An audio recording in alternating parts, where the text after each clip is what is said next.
Good morning, good afternoon, good evening. जो भी जब ये वीडियो देख रहा है, this is Anand Regwar from Paras edge world. बेटा, प्रीवियस क्लास में हमने फॉरेन एक्सचेंज रेट चैप्टर को स्टार्ट किया था और उसमें हमने फॉरेन एक्सचेंज का मतलब क्या होता है, फॉरेन एक्सचेंज रेट का मतलब क्या होता है, फॉरेन एक्सचेंज रेट के कौन कौन से सिस्टम होते हैं और ये फॉरेन एक्सचेंज रेट कैसे डिटरमाइन होता है समझा था। अब आज की क्लास में हम ये जानेंगे कि फॉरेन एक्सचेंज रेट में कोई चेंज हो सकता है या नहीं, अगर हो सकता है तो किस वजह से हो सकता है। उसके बाद कुछ छोटी मोटी टर्म जो हमारी बच गई हैं, जैसे appreciation, depreciation, revaluation, devaluation of foreign currency वगैरह देखेंगे और आज इस चैप्टर को हम कंप्लीट कर लेंगे। So let's begin. अब आज की क्लास में हम सबसे पहले देखने वाले हैं कि क्या फॉरेन एक्सचेंज की रेट बदल सकती है और अगर बदल सकती है तो उसे कौन बदल सकता है। तो देखो, फॉरेन एक्सचेंज की रेट बदल सकती है या नहीं, ये तो इस बात पर डिपेंड करता है कि फॉरेन एक्सचेंज की रेट को डिटरमाइन किसने किया।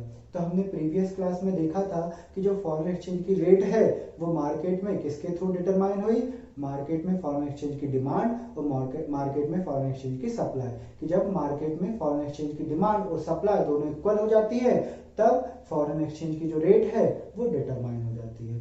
तो इसका मतलब ये है कि जो फॉरेन एक्सचेंज की रेट है वो डिटरमाइन हुई, इसका बेसिस क्या है, फॉरेन एक्सचेंज की डिमांड और फॉरेन एक्सचेंज की सप्लाई। तो ऑब्वियस सी बात है कि जब फॉरेन एक्सचेंज की डिमांड में चेंज हो जाए या फॉरेन एक्सचेंज की सप्लाई में चेंज हो जाए तो फॉरेन एक्सचेंज की रेट भी जो है वो बदल जाएगी। तो हम देखने वाले हैं कि फॉरेन एक्सचेंज की अगर डिमांड चेंज हो जाए तो फॉरेन एक्सचेंज की रेट पर क्या इम्पैक्ट पड़ेगा, या फॉरेन एक्सचेंज की सप्लाई चेंज हो जाए तो फॉरेन एक्सचेंज रेट पर क्या इम्पैक्ट पड़ने वाला है। तो सबसे पहले हम देखते हैं फॉरेन एक्सचेंज रेट की, फॉरेन एक्सचेंज की डिमांड पर क्या चेंज होता है। देखो, अगर फॉरेन एक्सचेंज की डिमांड चेंज हो गई, इसका मतलब क्या हुआ, इसका मतलब हुआ कि या तो फॉरेन एक्सचेंज की डिमांड बढ़ गई या फॉरेन एक्सचेंज की डिमांड कम हो गई। तो अगर फॉरेन एक्सचेंज की डिमांड बढ़ती है तो मार्केट में फॉरेन एक्सचेंज का रेट भी बढ़ जाएगा, और अगर मार्केट में फॉरेन एक्सचेंज की डिमांड कम होती है तो मार्केट में फॉरेन एक्सचेंज का रेट भी कम हो जाएगा। मतलब जैसी डिमांड चल रही है उसके ही अकॉर्डिंग फॉरेन एक्सचेंज का रेट भी बढ़ता घटता है। डिमांड बढ़ेगी तो रेट भी बढ़ जाएगा, डिमांड कम होगी तो रेट भी कम हो जाएगा। ठीक इसी तरह अगर मैं सप्लाई की बात करूं तो अगर मार्केट में फॉरेन एक्सचेंज की सप्लाई बढ़ती है तो मार्केट में फॉरेन एक्सचेंज की जो रेट है वो कम हो जाती है, और अगर मार्केट में फॉरेन एक्सचेंज की सप्लाई कम होती है तो मार्केट में फॉरेन एक्सचेंज की जो रेट है वो बढ़ जाएगी। मतलब फॉरेन एक्सचेंज की सप्लाई जैसी चल रही है जस्ट उसके अपोजिट फॉरेन एक्सचेंज की रेट चेंज होते जा रही है ना। सर पिछली क्लास में तो उल्टा पड़ा था। बेटा पिछली क्लास को भूल जाओ, वो रेट के अकॉर्डिंग डिमांड एंड सप्लाई देखा था, इस बार हम डिमांड एंड सप्लाई के अकॉर्डिंग रेट देख रहे हैं, है ना।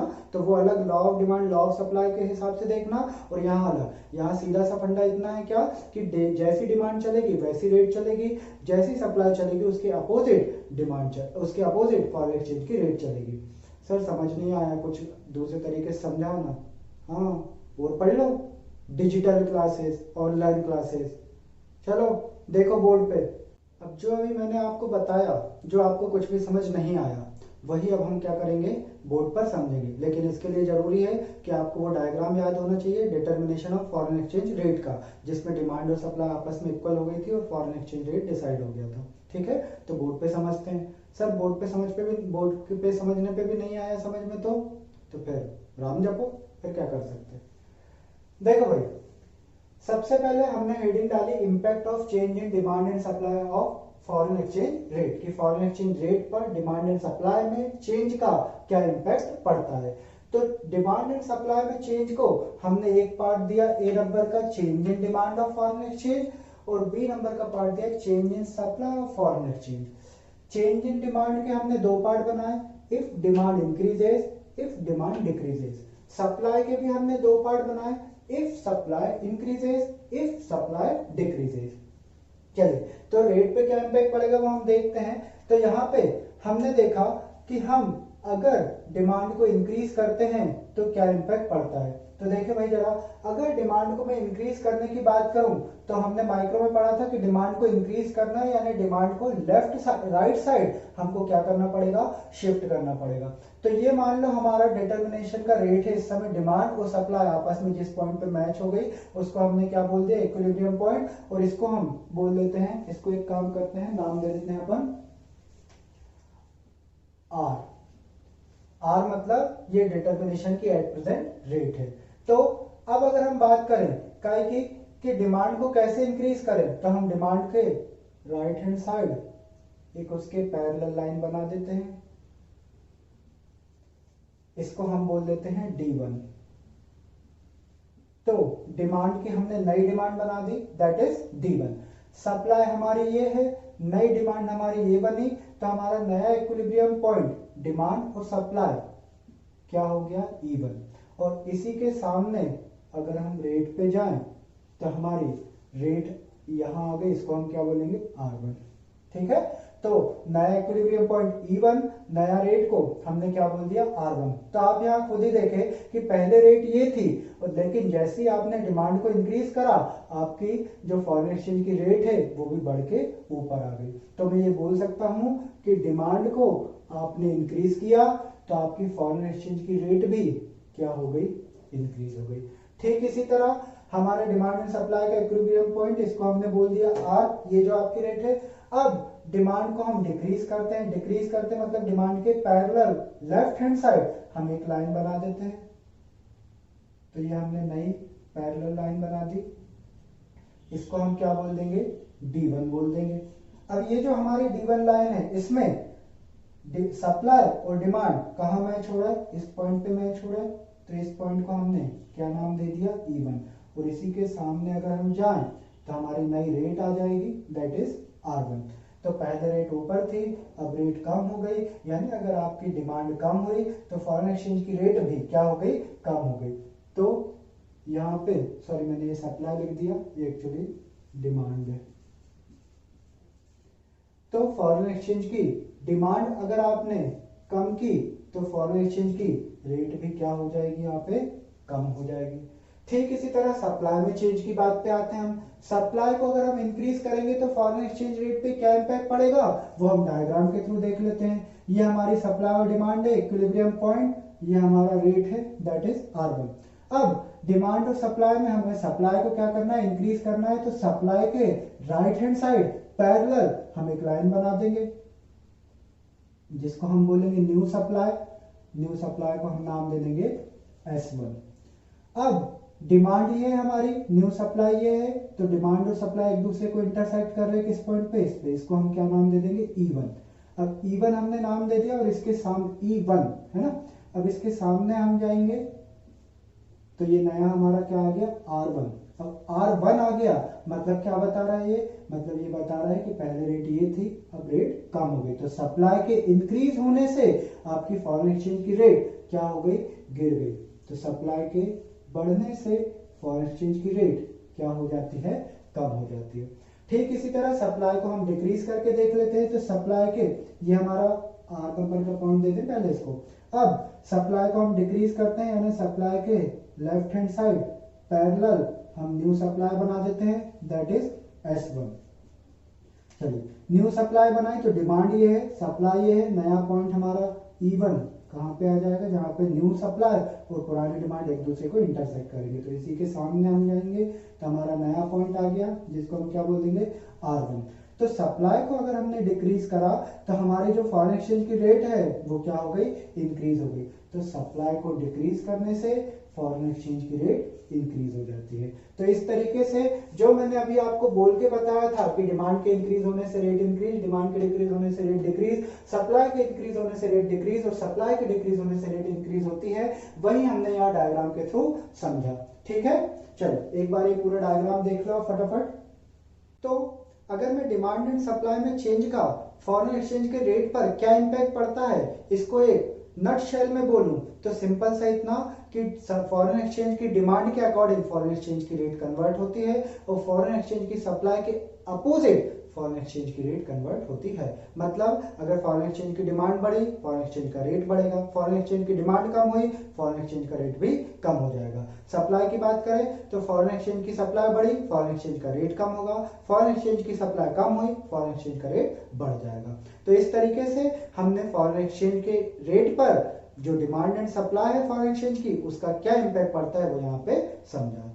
अब हम इस चैप्टर के लास्ट पार्ट पे आ गए हैं, जिसमें हमें 4 छोटी छोटी टर्म्स डिस्कस करनी है, that is depreciation, devaluation, appreciation, revaluation.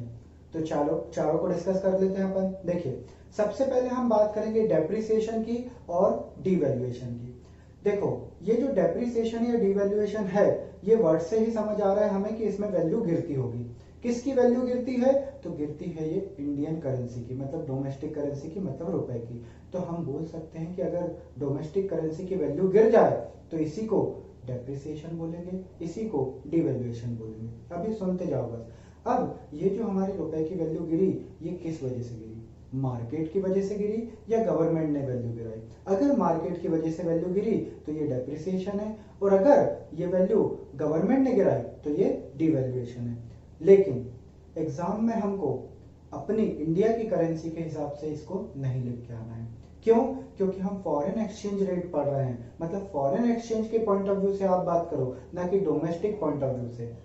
तो अब इसी बात को मैं फॉरेन एक्सचेंज मतलब फॉरेन करेंसी के पॉइंट ऑफ व्यू से बोलूंगा, समझना। देखो, जब फॉरेन एक्सचेंज के मतलब फॉरेन करेंसी के प्राइस बढ़ जाते हैं, इंक्रीज हो जाते हैं, तो ये होता है डेप्रिसिएशन, यही होता है डिवैल्यूएशन। अब अगर ये फॉरेन एक्सचेंज यानी फॉरेन करेंसी के प्राइस बढ़े हैं मार्केट कंडीशंस की वजह से, मार्केट फोर्सेस की वजह से, means demand and supply of foreign exchange की वजह से, तो इसे हम बोलते हैं डेप्रिसिएशन।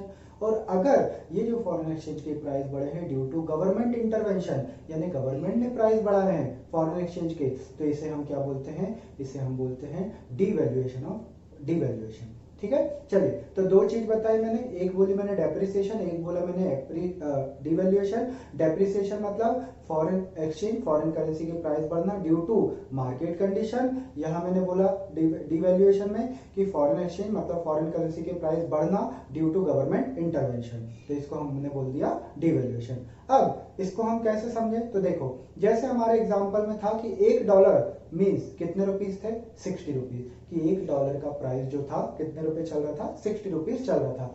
अब उस डॉलर का प्राइस 60 रुपीज से बढ़ के कितना हो गया? ₹65 हो गया। तो $1 जो पहले 60 रुपीज में मिलता था, मतलब फॉरेन करेंसी जो पहले 60 रुपीज में मिलती थी, वही डॉलर मतलब वो फॉरेन करेंसी अब कितने में मिल रही है? 65 में मिल रही है। तो हम बोल सकते हैं कि फॉरेन एक्सचेंज मतलब फॉरेन करेंसी का प्राइस बढ़ गया।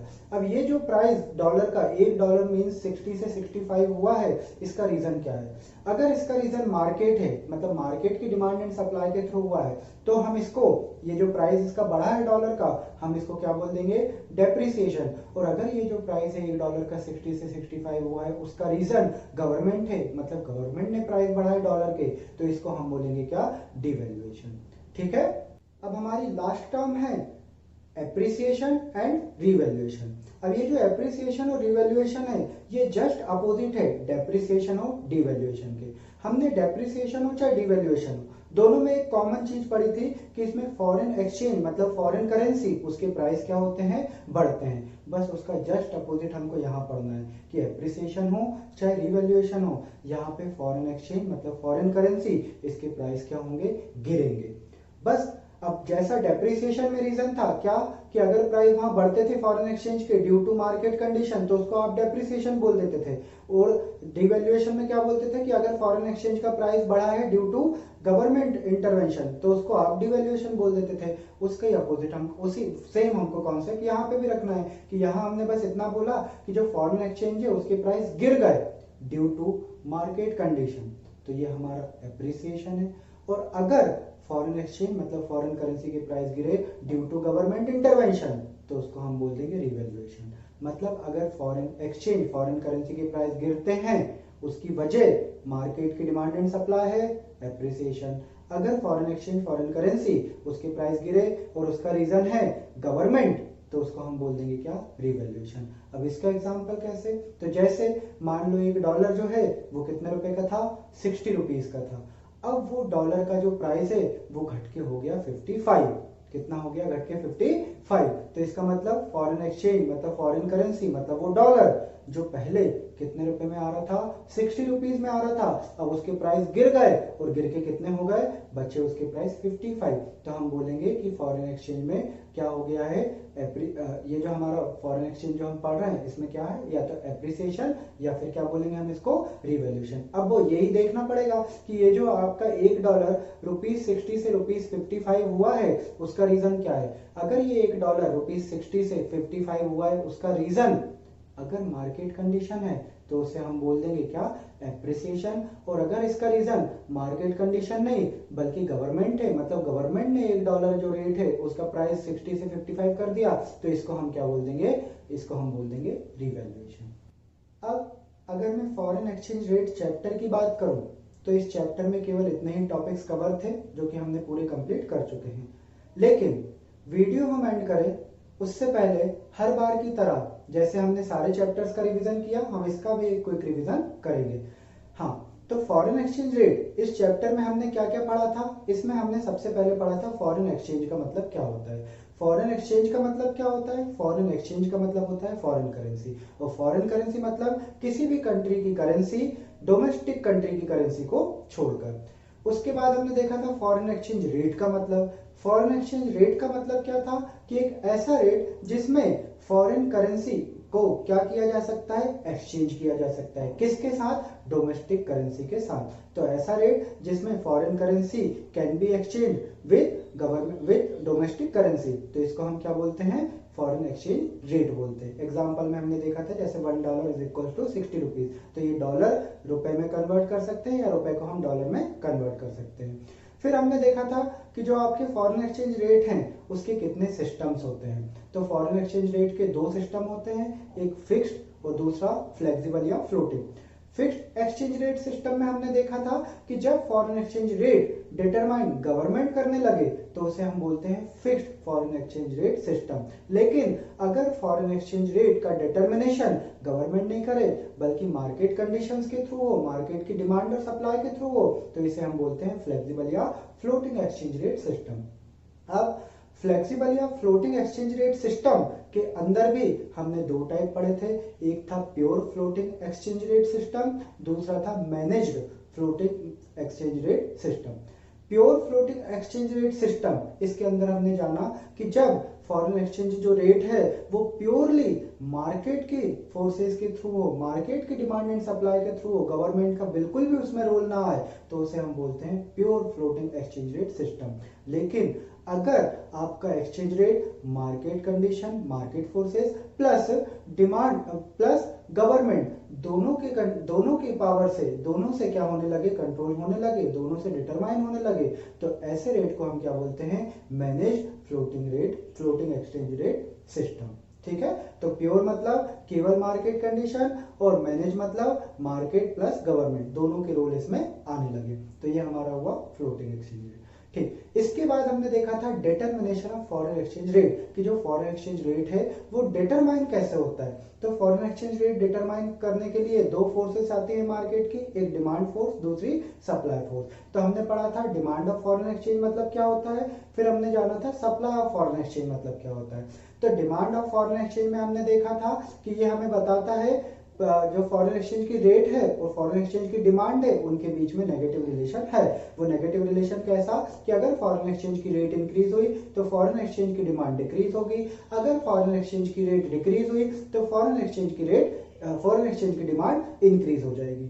ये हमने देखा था डिमांड ऑफ फॉरेन एक्सचेंज में। इसी तरह हमने सप्लाई ऑफ फॉरेन एक्सचेंज देखा था, उसमें हमने देखा था कि सप्लाई ऑफ फॉरेन एक्सचेंज हमें बताता है rate of foreign exchange and supply of foreign exchange के बीच में रिलेशन है, और वो रिलेशन भी कैसा है, डायरेक्ट मतलब पॉजिटिव रिलेशन है।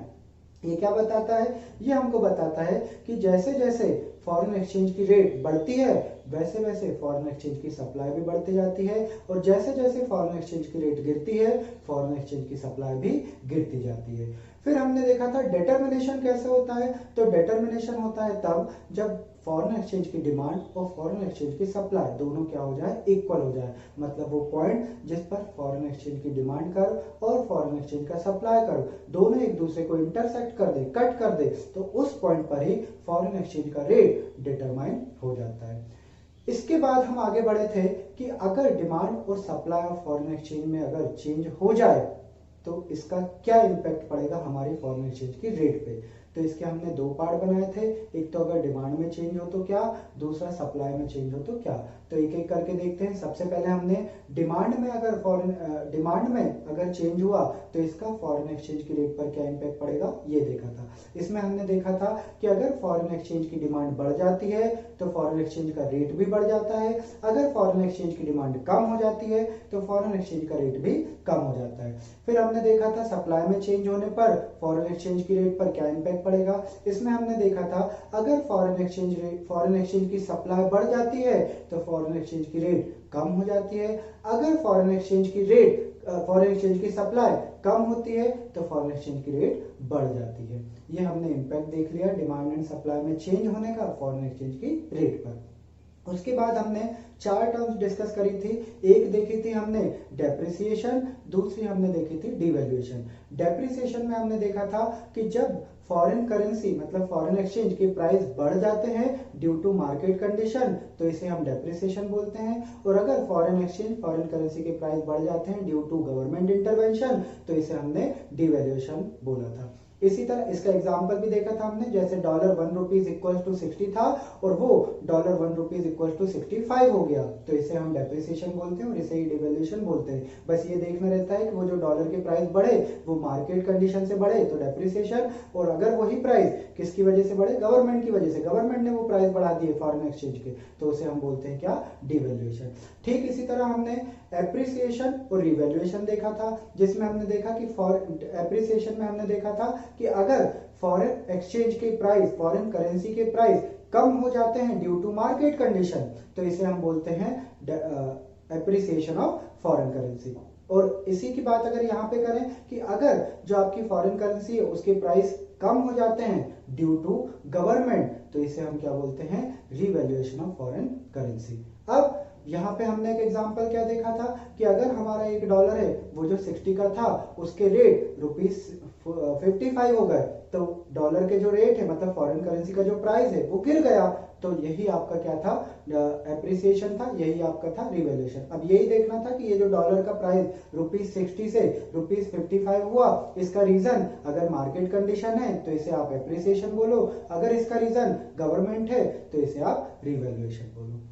तो इसी के साथ आपका फॉरेन एक्सचेंज चैप्टर प्लस जो आपकी बैलेंस ऑफ पेमेंट यूनिट है वो कंप्लीट होती है। बैलेंस ऑफ पेमेंट यूनिट में दो चैप्टर थे, एक तो खुद बैलेंस ऑफ पेमेंट, दूसरा फॉरेन एक्सचेंज रेट, ये दोनों ही हमने यहाँ पे कंप्लीट कर लिए।